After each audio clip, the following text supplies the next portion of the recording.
ನಮಸ್ಕಾರ. ನಮ್ಮ ಮನೆಯೊಳಗೆ ಮಾಡುವಂತಹ ಗೋಧಿ ಹುಗ್ಗಿ ತೋರಿಸ್ತೇನೆ ನಿಮ್ಗೆ. ಭಾಳ ಅಂದ್ರೆ ಭಾಳ ಟೇಸ್ಟಿಯಾಗಿ ಬರ್ತೈತಿ. ಇದು ಗೋಧಿ ಒಡಕ್ಲು, ಪಾಲಿಸ್ ಮಾಡಿದಂಥ ಗೋಧಿ ಒಡಕ್ಲಿದು ಸಿಗ್ತೈತಿ ಎಲ್ಲ ಕಡೆ. ಇದು ನೋಡ್ರಿ, ಒಂದು ಬೌಲ್ ತೊಗೊಂಡು ಇದನ್ನು 2 ಸಲ ಸ್ವಚ್ಛಗೆ ತೊಳಿಬೇಕು. ಅದಕ್ಕೂ ಮುಂಚೆ ಒಂದು 1/4 ಬಟ್ಲ ಕಡ್ಲಿಬೇಳೆ ಹಾಕೋಣ, 1-2 ಟೇಬಲ್ ಸ್ಪೂನ್ ಕಡ್ಲಿಬೇಳೆ ಹಾಕೋಣ. ಭಾಳ ರುಚಿ ಆಗ್ತೈತಿ, ಹಾಕಲೇಬೇಕು.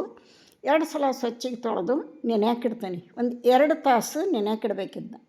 2 ತಾಸು ನೆನೀತು ಅಂದ್ರೆ ಹೂ ಅದಂಗೆ ಬೇಯ್ತೈತಿ, ಚಂದ ಕುದಿತೈತಿ. ಒಂಥರ ಹೂ ಅಳ್ದಂಗೆ ಕುದಿಬೇಕದು, ಚಂದ ಹಣ್ಣಾಗಿ ಸ್ಮೂತಾಗಿ ಕುದಿಬೇಕು. ಅದಕ್ಕೋಸ್ಕರ 2 ಗಂಟೆ ನೆನೆಯಾಕಿಡ್ಬೇಕಿದ್ನ. ನೋಡಿರಿ, ಉತ್ತರ ಕರ್ನಾಟಕದಾಗ ಗೋಧಿ ಹುಗ್ಗಿ ಅಂದ್ರೆ ಭಾಳ ಫೇಮಸ್ ರೀ. ಸಣ್ಣ ಪುಟ್ಟ ಹಬ್ಬಕ್ಕಾಗಲಿ, ದೊಡ್ಡ ಹಬ್ಬಕ್ಕಾಗಲಿ, ಜಾತ್ರೆಗಾಗಲಿ ಗೋಧಿ ಹುಗ್ಗಿ ಮಾಡೋದು ವಾಡಿಕೆ. ಆದ್ರೆ ಅವರು ಒಲೆ ಮ್ಯಾಗ ಮಾಡ್ತಾರೆ, ತಪೆಲಿ ಒಳಗೆ. ನಮಗೆ ಒಲೆ ಎಲ್ಲಿ ಬರ್ಬೇಕು ರೀ, ಗ್ಯಾಸ್ ಮ್ಯಾಗ ಮಾಡೋದು ನಾವು, ಕುಕ್ಕರ್ನಾಗ. ನೋಡಿರಿ, ಈಗ 2 ಗಂಟೆ ಆಯಿತು ನೆನೆಸಿ, ಚೆಂದಾಗಿ ನೆಂದೈತಿದೀಗ. ಇದನ್ನು ಕುಕ್ಕರ್ನಾಗ ನೀರು ಹೆಸರಿಟ್ಟೀನಿ. 1 ಬೌಲ್ ಗೋಧಿಗೆ ಒಂದು 5 ಬೌಲ್ ನೀರು ಬೇಕಾಕತ್ತೆ ನೋಡಿರಿ. ಇಲ್ಲಿ ಬೆಲ್ಲ, ದ್ರಾಕ್ಷಿ, ಗೋಡಂಬಿ, ಏಲಕ್ಕಿ, ಒಣ ಕೊಬ್ಬರಿ, ಕಸಗಸಿ ತೊಗೊಂಡೀನಿ. ನಿಮಗೆ ಡ್ರೈ ಫ್ರೂಟ್ಸ್ ಯಾವ ಇಷ್ಟ ಅವ ಹಾಕಿರಿ. ಗೋಧಿ ಹುಗ್ಗಿಗೆ ಮಾತ್ರ ಗೋಡಂಬಿ, ದ್ರಾಕ್ಷಿ ಅಷ್ಟೇ ಹಾಕ್ತಾರೆ, ಒಣ ಕೊಬ್ಬರಿ ಹಾಕ್ತಾರೆ. ಇಲ್ಲಿ ನೀರು ಹೆಸರಿಟ್ಟಿದ್ದೆ. ಈ ಹೆಸರು ಕುದಿಯೋಂಥ ನೀರೊಳಗೆ ನೆನೆಸಿದಂಥ ಈ ಗೋಧಿ ಒಡಕ್ಲ ಮತ್ತು ಕಡಲೆಬೇಳೆಯನ್ನು ನೆನೆಸಿದ್ವಲ್ಲ ಹಾಕಿಬಿಡೋಣ. ಹಾಕಿ ಮೀಡಿಯಮ್ ಟು ಸ್ಲೋ ಉರಿ ಇಟ್ಕೊಂಡು ಒಂದು 5 ಸೀಟಿ ಹೊಡೆಸಿಬಿಟ್ರೆ ಹೂ ಬೆಂದಂಗೆ ಬೇಯ್ತೈತೆ ನೋಡಿರಿ. ತೋರಿಸ್ತಾನೆ ಈಗ. ಲಿಡ್ ಕ್ಲೋಸ್ ಮಾಡಿ ಒಂದು 5 ಸೀಟಿ ಹೊಡೆಸ್ಬಿಡೋಣ.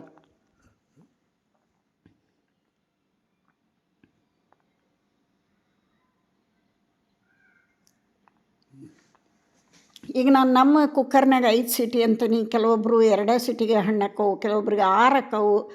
ನಿಮ್ಮ ಕುಕ್ಕರ್ ಮ್ಯಾಗ ಡಿಪೆಂಡು ಸೀಟಿ ಹೊಡ್ಸೋದು. ಒಟ್ಟು ಸ್ಮೂತಾಗಿ ಬೇಯಬೇಕದು.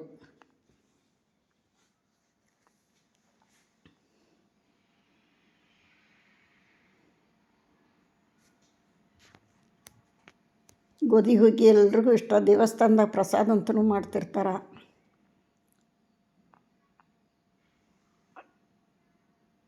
ನೋಡಿರಿ, ಈಗ ತೋರಿಸ್ತಾನೆ ಎಷ್ಟು ಚಂದ ಬೆಂದತಿ ಅಂತ.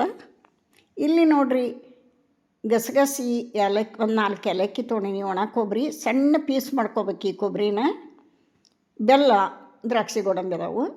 ಗಸಗಸಿ ಹಾಕಬೇಕು, ಭಾಳ ಟೇಸ್ಟ್ ಬರ್ತೈತಿ. ಬೆಲ್ಲ ನೋಡಿರಿ, 1 ಬೌಲ್ಗೆ 1 ಬೌಲ್ ತೊಗೊಂಡೇನಿ ನಾನು. ನಿಮಗೆ ಸಿಹಿ ಜಾಸ್ತಿ ಬೇಕಂದ್ರೆ ಇನ್ನೂ ಸ್ವಲ್ಪ ಜಾಸ್ತಿ ಹಾಕ್ರಿ, ಕಡಿಮೆ ಬೇಕಂದ್ರೆ ಕಡಿಮೆ ಮಾಡ್ಕೊರಿ. ಆದರೆ ಗೋಧಿ ಹುಗ್ಗಿ ಮಾತ್ರ ಸಿಹಿ ಇದ್ರನ್ನ ತಾಳಿಕೆ ಬರ್ತೈತಿ, ಲಘು ಕೆಡಲ್ಲ, ಮತ್ತು ಟೇಸ್ಟ್ ಚೆನ್ನಾಗಿ ಬರ್ತೈತಿ. ಬೆಲ್ಲ ಒಂದು ಸ್ವಲ್ಪ ಮುಂದಾಗೇ ಇರಬೇಕು ಇದಕ್ಕೆ. ನೋಡಿರಿ ಎಷ್ಟು ಚಂದ ಕುದ್ದೈತೆ ನೋಡಿರಿ. ಇಲ್ಲೇ ತೋರಿಸ್ತಾನೆ, ಹೂ ಅಳ್ದಂಗೆ ಅಳ್ಳೈತೆ ನೋಡಿರಿ. ಹಿಂಗೆ ಬೆಂದು ಬರಬೇಕು. ಪರ್ಫೆಕ್ಟ್ ಆದಂಥ ಒಂದು ಗೋಧಿ ಹುಗ್ಗಿ ರೆಡಿ ಆಗ್ತೈತಿ. ಇದನ್ನೊಂದು ಸ್ವಲ್ಪ ಅರ್ಧಂಬರ್ಧ ಮ್ಯಾಶ್ ಮಾಡಿಬಿಡೋಣ.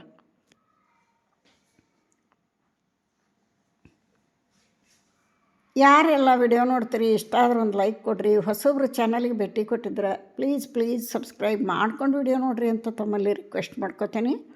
ಏಲಕ್ಕಿ ಪುಡಿ ಹಾಕೋಣ, ಬೆಲ್ಲ ಹಾಕೋಣ.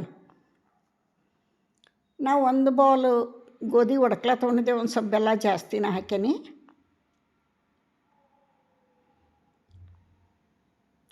ಒಂದು ಸ್ವಲ್ಪ ಬೆಲ್ಲ ಜಾಸ್ತಿ ಇರಬೇಕು, ರುಚಿನೂ ಆಗ್ತೈತಿ, ಲಘುನ ಹಾಳಾಗಂಗಿಲ್ಲ. 2 ದಿನ ಇಟ್ಕೊಂಡು ಊಟ ಮಾಡ್ಬೋದು. ಇದನ್ನ ಗೋಧಿ ಹುಗ್ಗಿನ ಕೆಡಲ್ಲ. ಇದು ಬೆಲ್ಲ ಕರಗಿ ಚಂದ ಒಂದು 2 ನಿಮಿಷ ಸಾಕು ಕುದಿಬೇಕು. ಇದ್ರ ಜೊತೆಗೆ ಆ ಸೈಡಿಗೆ ಕುದಿಯಾಕಿಟ್ಟಿಲ್ಲಿ ಡ್ರೈ ಫ್ರೂಟ್ಸನ್ನು ಫ್ರೈ ಮಾಡ್ಕೊಳೋಣ. 1 ಸ್ಪೂನ್ ತುಪ್ಪ ಹಾಕಿ ಒಂದೊಂದಾಗಿ ಫ್ರೈ ಮಾಡ್ಕೊಳೋಣ.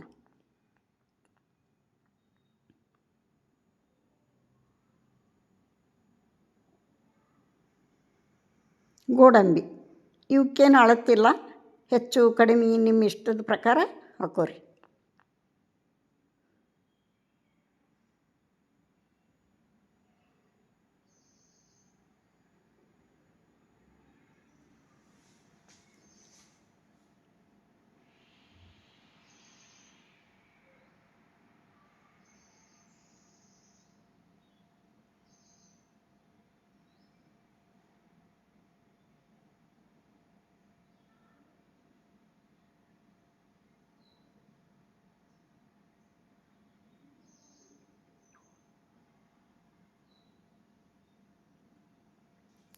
ಗೋಡಂಬಿ ಆಯಿತು, ದ್ರಾಕ್ಷಿ ಇವು ಫ್ರೈ ಆಗ್ಬೇಕು. ಚೆಂದ ಸಣ್ಣ ಉರಿ ಇಟ್ಕೊಂಡು ಫ್ರೈ ಮಾಡ್ಕೋಬೇಕು. ಇವು ಫ್ರೈ ಆಗಿಂದ ಡುಮ್ಡಮ್ಮಕ್ಕೆ ಹಾಕ್ಕವು ನೋಡ್ರಿ, ಗುಂಡ ಗುಂಡ ಆದಂಗೆ ಹಾಕ್ಕವು.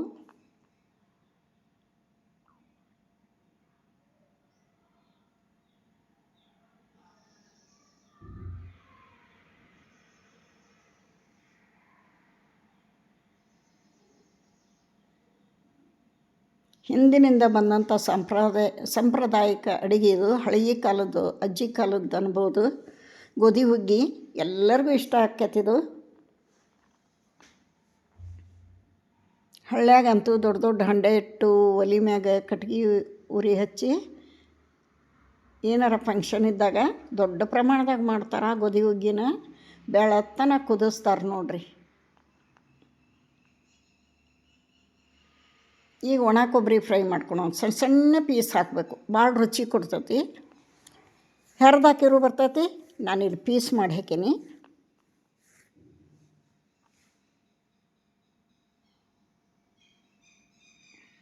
ಗ್ಯಾಸ್ ಆಫ್ ಮಾಡಿಬಿಡ್ತಾನೆ. ಈಗ ಇದ್ರಾಗ ನಾನು ಗೋಡಂಬಿ ದ್ರಾಕ್ಷಿ ಹಾಕಿ ಗಸಗಸಿ ಹಾಕಿಬಿಡ್ತಾನೆ. ಈ ಬಿಸಿಗೆನ ಗಸಗಸಿ ಫ್ರೈ ಆಗಿಬಿಡ್ತಾವೆ. ಈ ಕಲರ್ ಬಂದಾಗ ಕೊಬ್ಬರಿ ರುಚಿ ಕೊಡೋದು, ಇಲ್ಲಾಂದ್ರೆ ಹಸಿ ಹಸಿ ಇರ್ತೈತಿ ನೋಡ್ರಿ. ಗಸಗಸಿ 1 ಟೇಬಲ್ ಸ್ಪೂನ್ ಗಸಗಸಿ ಹಾಕೇನಿ. ಇದು ಈ ಬಿಸಿಗೆನ ಫ್ರೈ ಆಗಿಬಿಡ್ತೈತೆ ಅಲ್ಲೇ. ಇದಿಷ್ಟು ಆ ಗೋಧಿ ಹುಗ್ಗಿಗೆ ಹಾಕಿಬಿಡೋಣ. ರೆಡಿ ಆಯ್ತು ನೋಡ್ರಿ ನಮ್ಮ ಉತ್ತರ ಕರ್ನಾಟಕ ಸ್ಪೆಷಲ್ ಗೋಧಿ ಹುಗ್ಗಿ. ಯಾರಿಗೆಲ್ಲ ಇಷ್ಟ ಕಮೆಂಟ್ನ ತಿಳಿಸ್ರಿ. ನೀವು ಈ ಥರ ಟ್ರೈ ಮಾಡಿರಿ, ಮಾಡ್ಕೊಂಡು ಊಟ ಮಾಡಿರಿ. ಇನ್ನೇನು ಶ್ರಾವಣ ಬರ್ತೈತಿ, ಸ್ವೀಟ್ ಮಾಡ್ಬೇಕಾಕತಿ. ಅವಾಗ ಗೋಧಿ ಹುಗ್ಗಿನೂ ಒಂದಿನ ಮಾಡಿರಿ. ಸೂಪರಾಗಿ ಬಂದತ್ ನೋಡ್ರಿ ಗೋಧಿ ಹುಗ್ಗಿ. ಈಗ ಬೌಲಿಗೆ ಸರ್ವ್ ಮಾಡಿ ತೋರಿಸ್ತಾನೆ.